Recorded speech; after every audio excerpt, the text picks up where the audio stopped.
오미정은 아들 부부의 아파트 거실에서 걸레를 빨고 있었다. 물기를 짜내는 손에 힘이 들어갔다. 68배 손은 예전 같지 않았지만 멈출 수 없었다. 설거지를 마치고 빨래를 개고 나면 오후 2시가 넘었다. 엄마, 서준이 학원 보내주실 수 있죠? 며느리 라연이 노트북을 들여다보며 말했다. 물어보는 것 같지만 이미 정해진 말투였다. 미정은 손을 닦으며 고개를 끄덕였다. 그래, 알았어. 감사해요. 어차피 집에 계시잖아요. 그 말이 또 나왔다. 미정은 대답 대신 미소를 지었다. 어차피 집에 계시잖아요. 부탁이 아니라 전제였다. 그 말 속에는 미정의 시간이 비어 있다는 가정이 깔려 있었다. 처음 이 집에 들어올 때만 해도 달랐다. 아들 도윤이 말했다. 엄마 혼자 계시는 것보다 같이 사는 게 낫잖아요. 서로 의지하고. 그때는 정말 그렇게 믿었다. 서로 돕는 거라고. 미정은 분식집을 접고 이 집으로 왔다. 30년 넘게 운영한 가게였지만 가족이 더 중요하다고 생각했다. 아들 부부는 맞벌이였고 손자는 어렸다. 미정은 자신이 필요한 사람이라고 느꼈다. 그러나 1년이 지나자 분위기가 달라졌다. 부탁은 당연함이 되었고 감사는 사라졌다. 미정이 설거지를 안 하면 싱크대가 쌓였고 빨래를 안 개면 소파에 산처럼 쌓였다. 처음엔 라연이 미안해요, 바빠서요라고 말했지만 이제는 그 말조차 없었다. 엄마, 내일 저녁은 집에서 드실 거예요? 저녁을 준비하던 미정에게 라연이 물었다. 왜? 회식이 있어서요. 도윤 오빠도 야근이고. 서준이 저녁이랑 숙제 봐주시면 안 될까요? 그래. 짧은 대답이었다. 미정은 더 이상 묻지 않았다. 자신의 계획을 물어보는 사람도 없었으니까. 그저 집에 있는 사람, 언제든 가능한 사람으로 여겨졌다. 저녁을 차리며 미정은 문득 생각했다. 나는 언제부터 선택받지 못하는 사람이 되었을까? 가족을 위해 살았는데 어느새 가족의 배경이 되어 있었다. 존재하지만 보이지 않는 당연한 사람. 할머니, 배고파. 손자 서준이 방에서 나왔다. 알았어, 금방 줄게. 미정은 웃으며 밥을 퍼주었다. 서준은 아무 말 없이 숟가락을 들었다. 고맙다는 말도 없었다. 아이에게 그걸 바라는 건 욕심일까? 미정은 혼자 밥을 먹으며 창밖을 바라봤다. 저 너머 어딘가에 자신을 위한 시간이 있을까? 그런 생각이 자꾸 들었다. 엄마, 오늘 재택이에요. 라연이 아침 식탁에서 말했다. 커피를 마시며 노트북을 켜는 모습이 여유로워 보였다. 미정은 식탁을 닦으며 고개를 끄덕였다. 그래, 알았어. 그럼 서준이 오늘 하루 봐주실 수 있죠? 학교 안 가는 날이잖아요. 미정은 손을 멈췄다. 어제 허리가 아파서 파스를 붙였다. 아침에도 여전히 묵직한 통증이 남아 있었다. 라연아, 나 허리가 좀 안 좋아서. 에이, 괜찮으시잖아요. 라연은 웃으며 말을 끊었다. 미정의 말이 끝나기도 전이었다. 요즘 다들 아파요. 저도 목이랑 어깨 완전 망가졌어요. 그 웃음이 미정의 가슴을 찔렀다. 같은 아픔이 아니었다. 라연의 아픔은 이해받았지만 미정의 아픔은 가벼운 투정으로 취급됐다. 68의 허리와 39의 어깨가 같을 수 없는데 그 차이는 무시됐다. 엄마가 계시니까 저도 집중할 수 있거든요. 회의도 많고. 미정은 더 이상 말하지 않았다. 무슨 말을 해도 소용없다는 걸 알았다. 필요는 당연함이 되었고 미정의 몸 상태는 고려 대상이 아니었다. 서준을 돌보는 건 예전만큼 쉽지 않았다. 아이는 10살이 되었지만 여전히 손이 많이 갔다.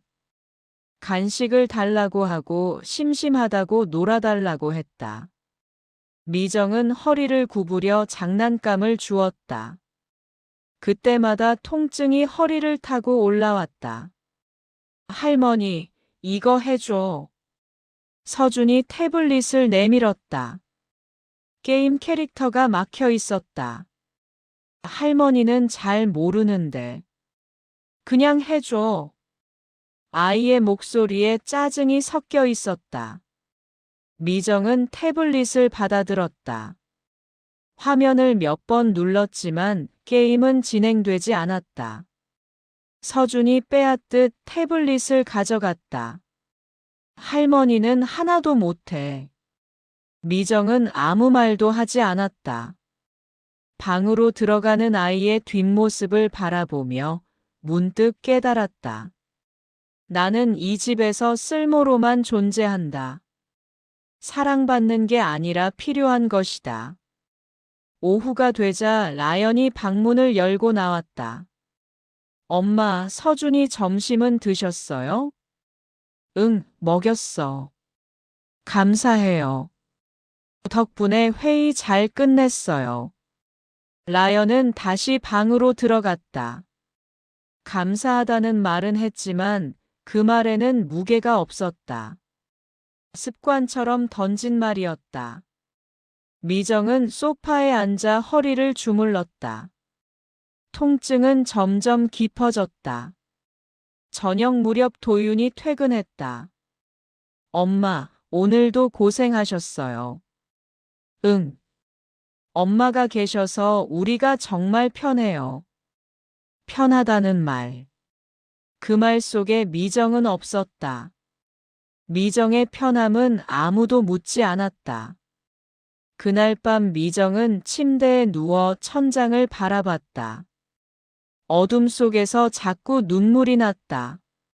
아프다는 말조차 할 수 없는 이 집에서 미정은 점점 투명해지고 있었다. 필요하지만 보이지 않는 편의품 같은 존재로. 엄마, 우리 잠깐 얘기 좀 해요. 도윤이 주말 아침 식탁에 앉으며 말했다. 라연도 옆에 앉았다. 미정은 설거지를 하다 손을 닦고 마주 앉았다. 둘의 표정이 평소와 달랐다. 무슨 일인데? 사실은요. 라연이 도윤을 쳐다봤다. 도윤이 한숨을 쉬며 입을 열었다. 회사에서 해외 발령 제안이 들어왔어요. 싱가포르요. 미정은 잠시 말이 없었다. 해외 발령. 좋은 기회처럼 들렸다. 그래? 그럼 가야지. 그게. 문제는 엄마예요. 도윤의 말에 미정은 고개를 갸웃했다. 나. 엄마를 모시고 가기엔 비자 문제도 있고 집도 좁고요. 그렇다고 엄마를 여기 혼자 두고 가자니. 라연이 거들었다. 요양원도 알아봤는데 괜찮은 곳이 있더라고요. 시설도 좋고. 요양원. 그 단어가 미정의 귓가를 때렸다. 가슴이 철렁 내려앉았다. 내가 요양원에 갈 나이는 아니잖니. 아니, 그게 아니라요. 도윤이 손을 내저었다. 엄마 생각해서 하는 말이에요. 여기 혼자 계시면 외로우시잖아요. 나는 괜찮아. 엄마가 계셔서 우리가 선택을 못해요. 도윤의 목소리가 높아졌다. 순간 침묵이 흘렀다. 그 말이 식탁 위에 떨어져 깨졌다. 미정은 아들을 바라봤다. 도윤은 자신이 한 말을 후회하는 듯 시선을 피했다. 그러니까 그 말은 알았어. 미정이 조용히 말했다. 더 이상 듣고 싶지 않았다. 엄마가 계셔서 선택을 못한다. 그 말은 미정을 가족의 일원이 아니라 짐으로 만들었다. 울타리가 아니라 장애물로. 엄마, 오해하지 마세요. 라연이 말했지만 미정은 일어났다. 나 좀 쉴게. 방으로 들어간 미정은 문을 닫고 침대에 앉았다. 손이 떨렸다. 30년 넘게 분식집을 운영하며 아들을 키웠다. 대학 보내고 결혼시키고 이 집에 들어와 손자까지 돌봤다. 그런데 이제는 선택의 방해물이 되었다. 밤이 깊어도 미정은 잠들지 못했다. 천장을 바라보며 생각했다. 나는 언제부터 나를 선택하지 않았을까? 항상 누군가를 위해 살았다. 남편을 위해, 아들을 위해, 며느리를 위해, 손자를 위해. 정작 나를 위한 선택은 한 번도 없었다. 다음 날 아침, 미정은 휴대폰을 꺼냈다. 오래된 연락처를 찾았다. 윤태호. 귀촌한 지 3년째라던 옛 지인이었다. 손가락이 떨렸지만 전화 버튼을 눌렀다. 여보세요? 태호의 목소리가 들렸다. 나야, 미정이. 오, 미정씨? 오랜만이네요. 태호씨, 물어볼 게 있어. 미정은 숨을 들이쉬었다. 나도. 나를 선택해도 될까? 전화 너머로 잠시 침묵이 흘렀다. 그리고 태호가 웃으며 말했다. 당연하죠. 이제라도 자신을 선택하세요. 그 말이 미정의 가슴에 닿았다. 눈물이 흘렀다. 처음으로 누군가 자신의 선택을 응원해 주었다. 미정은 그날부터 조용히 준비를 시작했다.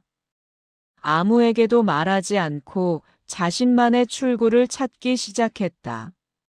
미정은 서랍 깊숙이 숨겨둔 서류 봉투를 꺼냈다. 20년 전 자신 명의로 마련한 작은 주택의 등기부등본이었다. 분식집을 운영하며 조금씩 모은 돈으로 산 집이었다. 아들에게 물려주려고 아껴뒀지만 이제는 생각이 달랐다.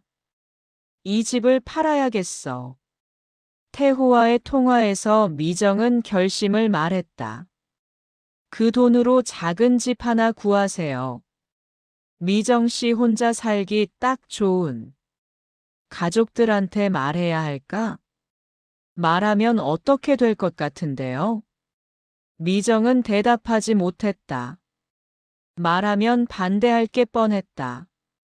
효돈이 가족이니 하는 말로 미정을 붙잡을 것이다.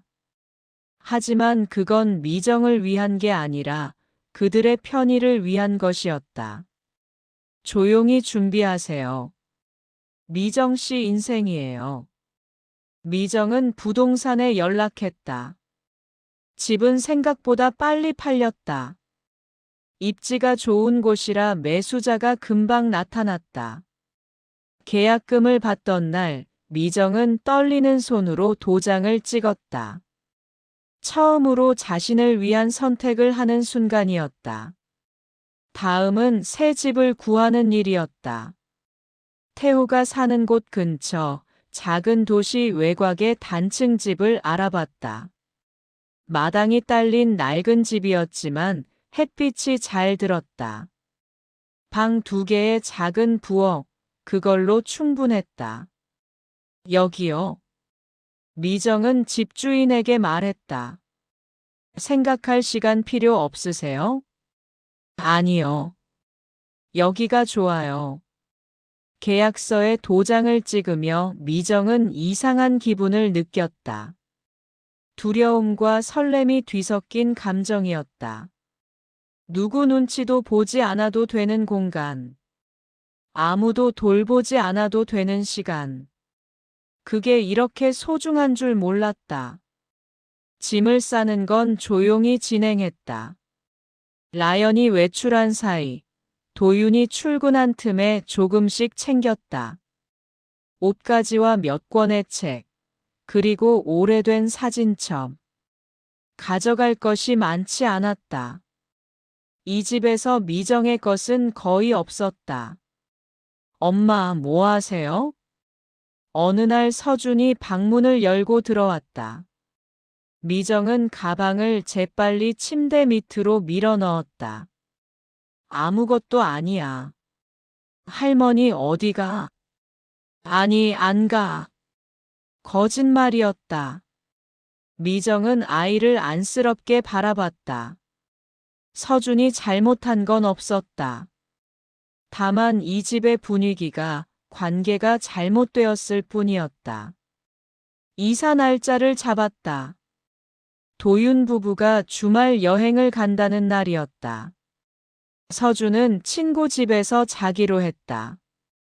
완벽한 타이밍이었다. 엄마, 주말에 집 잘 지키고 계세요. 라연이 웃으며 말했다. 응, 잘 다녀와. 미정은 평소처럼 대답했다. 그들이 떠난 뒤 미정은 작은 이삿짐 센터에 전화했다. 짐은 많지 않아 승합차 하나면 충분했다. 집을 나서며 미정은 뒤를 돌아보지 않았다. 2년을 살았던 공간이었지만 미련은 없었다. 여기는 미정의 집이 아니었다. 누군가의 편의를 위한 대기실이었을 뿐이었다. 새 집에 도착했을 때 태우가 대문 앞에서 기다리고 있었다. 잘 오셨어요. 고마워요. 미정은 빈 집을 바라봤다. 아무것도 없는 공간. 하지만 처음으로 온전히 자신의 공간이었다. 누구 것도 아닌 오미정만의 집. 미정이 떠난 지 사흘째 되던 날, 도윤은 여행에서 돌아와 텅 빈 방을 발견했다. 엄마, 엄마. 집안을 뒤졌지만 미정은 없었다. 옷장도 비어 있었다. 도윤은 황급히 라연을 불렀다. 엄마가 없어. 뭐? 어디 가셨대요? 탁자 위에 편지 한 장이 놓여 있었다. 미정의 손글씨였다. 나는 나를 선택하기로 했어. 걱정 마. 잘 지낼게. 너희도 잘 지내. 그게 전부였다. 전화는 받지 않았다. 문자도 읽지 않았다. 미정은 연락을 끊었다. 도윤은 패닉에 빠졌다. 엄마가 왜 이러는 거야? 엄마 친구분들한테 연락해 봤어요? 라연이 말했지만 미정의 친구들도 아무것도 몰랐다. 미정은 철저히 준비했다. 흔적을 남기지 않았다. 일주일이 지나고 경찰에 실종 신고를 하려던 참에 편지가 도착했다. 걱정 마. 나는 괜찮아. 내 선택이니까 존중해줘. 짧은 메모였다. 주소도 전화번호도 없었다. 도윤은 편지를 구겨쥐었다. 이게 말이 돼?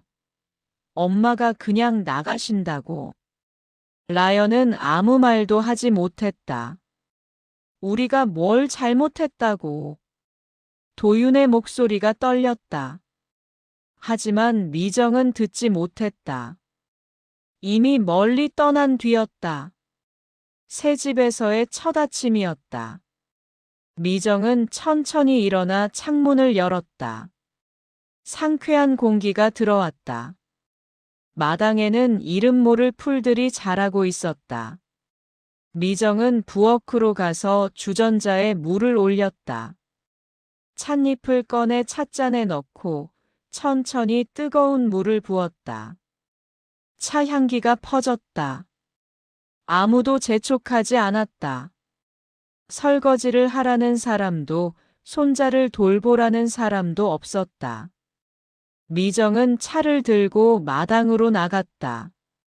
아침 햇살이 따뜻했다. 사흘째 되던 날 도윤에게서 전화가 왔다.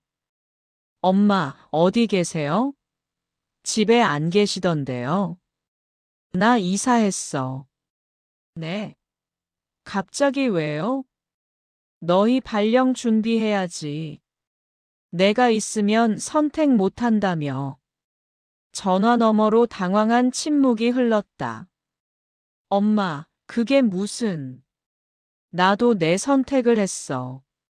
미정은 조용히 말했다. 주소는 문자로 보낼게. 걱정 마. 엄마, 갑자기 왜 이러세요? 도윤의 목소리가 떨렸다. 나도 내 삶을 살아야지. 전화를 끊었다. 미정은 창밖을 바라봤다.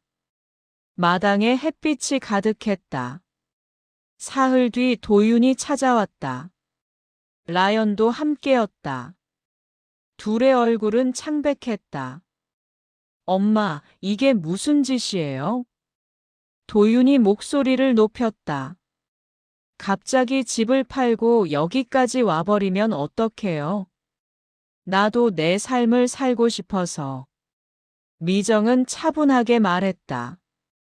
엄마 때문에 우리가 얼마나 걱정했는지 알아요? 걱정. 내가 없으니까 불편한 거지. 미정의 목소리가 단호했다. 엄마가 없으니 우리가 아무것도 못하겠어요. 도윤이 한숨을 쉬며 말했다. 바로 그 말이었다. 미정은 미소 지었다. 그래서 왔구나. 엄마, 농담 아니에요. 집이 완전 엉망이에요. 서준이도 엄마 보고 싶어 하고. 이제 너희가 배울 차례야. 미정은 차분하게 말했다. 엄마, 나도 배웠어. 혼자 사는 법을. 도윤은 할 말을 잃었다. 라연도 함께 왔지만 아무 말도 하지 못했다. 엄마 없으면 우리 어떻게 해요? 어떻게든 하겠지. 너희도 어른이잖아. 미정은 차를 내오며 말했다. 나는 이제 나를 위해 살 거야. 너희도 너희 선택을 해. 엄마. 도윤의 목소리가 떨렸다. 엄마가 없으니까 우리가 아무것도 못하겠어요. 미정은 잠시 아들을 바라봤다. 그리고 부드럽게 미소 지었다. 이제 너희가 배울 차례야.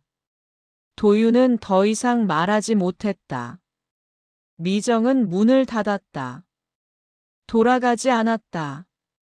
그 뒤로 일주일에 한 번 전화가 왔다. 도윤이었다가 라연이었다가 했다. 돌아오라는 말은 없었다.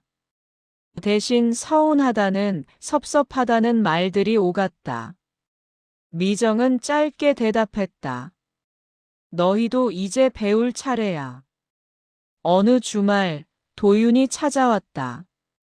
마당에서 꽃을 심고 있던 미정을 보고 그는 멈칫했다. 엄마, 왔니? 미정은 흙을 털며 일어났다.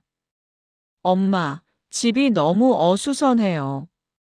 빨래도 산더미고 서준이도 계속 엄마 찾고. 그래? 엄마가 없으니 우리가 아무것도 못하겠어요. 도윤의 목소리에 하소연이 섞여 있었다. 미정은 잠시 아들을 바라보다 조용히 웃었다. 이제 너희가 배울 차례야. 엄마, 너희는 할 수 있어. 나도 처음엔 서툴렀어. 다들 그렇게 배우는 거야. 그래도 나는 이제 내 삶을 살고 싶어. 너희를 사랑하지만 나도 나를 사랑할 자격이 있어. 도유는 더 이상 말하지 못했다. 미정은 아들의 어깨를 가볍게 두드렸다. 잘할 수 있을 거야. 아들이 돌아간 뒤 미정은 마당에 앉아 차를 끓였다. 따뜻한 찻잔을 두 손으로 감쌌다. 아무도 돌보지 않아도 아무 눈치도 보지 않아도 되는 오후였다. 처음으로 충분한 삶이었다. 미정은 하늘을 올려다보며 미소 지었다. 늦었지만 이제라도 시작할 수 있어서 다행이었다. 자신을 선택한 삶. 그 시작이 따뜻했다.